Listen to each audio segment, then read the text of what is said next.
ഗ്രാമിക ന്യൂസിലേക്ക് സ്വാഗതം. വഴി തടഞ്ഞ് സമരം നടത്തിയെന്ന് കാണിച്ച് പോലീസ് നൽകിയ നോട്ടീസ് മടക്കി പോക്കറ്റിൽ ഇട്ടിട്ടുണ്ടെന്ന് CPM ജില്ലാ secretary MV Jayarajan.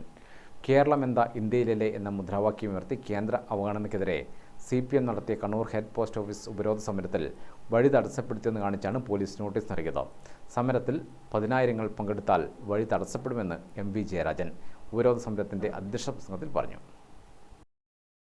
Head post office റോഡിലാണ് 10,000 പങ്കെടുത്ത പ്രതിഷേധ സമരം നടത്തിയത്. 4 പേര് റോഡരികിൽ പന്തൽ കെട്ടിയും കസേര നിരത്തിയുമായിരുന്നു സമരം നടത്തിയത്. ഇതിലാണ് കണ്ണൂർ ടൗൺ പോലീസ് കേസെടുത്തത്. യാത്രയ്ക്ക് വഴി വേറെയുമുണ്ട്. ഹെഡ് പോസ്റ്റ് ഓഫീസ് വേറെയില്ല. കോടതി വിചാരിച്ചാൽ സമരം ആവശ്യമില്ല. കേന്ദ്രം കേരളത്തിന് സഹായം നൽകണമെന്ന് കോടതി ഉത്തരവിട്ടാൽ മതിയെന്നും MV ജയരാജൻ പറഞ്ഞു. ഇവിടെ ഒരു ഹെഡ് പോസ്റ്റ് ഓഫീസ്, അതിന് മുമ്പിൽ 10,000 പങ്കെടുത്താൽ സ്വാഭാവികമായും ഈ റോഡ് ആകെ ജനങ്ങൾ അണിനിരന്ന് കഴിയും. അപ്പോ ഇതുവഴിയുള്ള യാത്രക്ക് തടസ്സമുണ്ടാവും.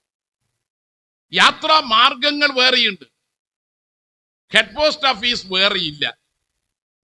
അപ്പൊ യാത്രാ മാർഗങ്ങൾ മറ്റിടങ്ങളിലേക്ക് ട്രാഫിക് നിയന്ത്രിച്ചുകൊണ്ട് ചെയ്യുക എന്ന നിലപാട് സ്വീകരിക്കുന്നത് എന്തോ പൗരാവകാശ ലംഘനമായിട്ട് ചിലർ വ്യാഖ്യാനിക്കുകയാണ്. ജുഡീഷ്യറിയുടെ ആ വ്യാഖ്യാനമാണ് തെറ്റ്. ജനങ്ങൾ എവിടെ നിൽക്കും? സമരം നിരോധിച്ചിട്ടില്ല. ജനാധിപത്യ അവകാശങ്ങൾ ഇന്ന് നിലവിലുണ്ട്. സംഘടിക്കാനും സമരം ചെയ്യാനുമുള്ള അവകാശം എല്ലാ മനുഷ്യന്റെയും അവകാശമാണ്. അത് മൗലിക അവകാശത്തിൽ പെടുന്നതുമാണ്. അല്ലെങ്കിൽ ഒരു കോടതി ഉത്തരവ് ഇറക്കിയാൽ മതി.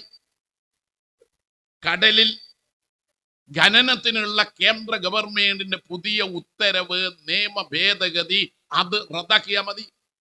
ഈ സമരം വേണ്ട. കേരളത്തിന് 73,000 കോടി ഉറുപ്പിക ഈ ഫെബ്രുവരി 1 ബജറ്റിൽ ലഭിക്കേണ്ടതാണ്. കോടതി കേരളത്തിന് 73,000 കോടി ഉറുപ്പിക കൊടുക്കണം എന്നുള്ള ഉത്തരവിറക്കിയാൽ മതി. ആ ഉത്തരവ് ഇറക്കി കേന്ദ്രം ചെയ്താൽ മതി. ഉത്തരവ് അവിടെ കിടക്കും, കേന്ദ്രം ചെയ്യൂല എന്ന് പറഞ്ഞാൽ സമരം വീണ്ടും വരും. മാധ്യമങ്ങൾ ജഡ്ജിമാരെ പ്രകോപിപ്പിക്കാൻ എല്ലാം പകർത്തിയിട്ടുണ്ട്. ഇങ്ങനെ ഒന്ന് പറഞ്ഞത് ചാനലുകാർ വാർത്തയാക്കിയതിനെ തുടർന്നാണ് ജയിലിൽ കഴിയേണ്ടി വന്നത്. ഈ ചൂടുകാലത്ത് ഇനിയും ജയിലിൽ പോകാൻ ആഗ്രഹിക്കുന്നു. വഴി തടഞ്ഞതിന് പോലീസ് നോട്ടീസ് തന്നിട്ടുണ്ട്. അത് മടക്കി പോക്കറ്റിൽ ഇട്ടിട്ടുണ്ടെന്നും MV ജയരാജൻ പറഞ്ഞു. സംഭവത്തിൽ MV Jayarajan, KV Sumesh MLA തുടങ്ങിയ നേതാക്കൾ ഉൾപ്പെടെ 5,000-ഓളം പേർക്കെതിരെ കണ്ണൂർ സിറ്റി പോലീസ് കേസെടുത്തിട്ടുണ്ട്. ഗ്രാമിക ന്യൂസ്, കണ്ണൂർ.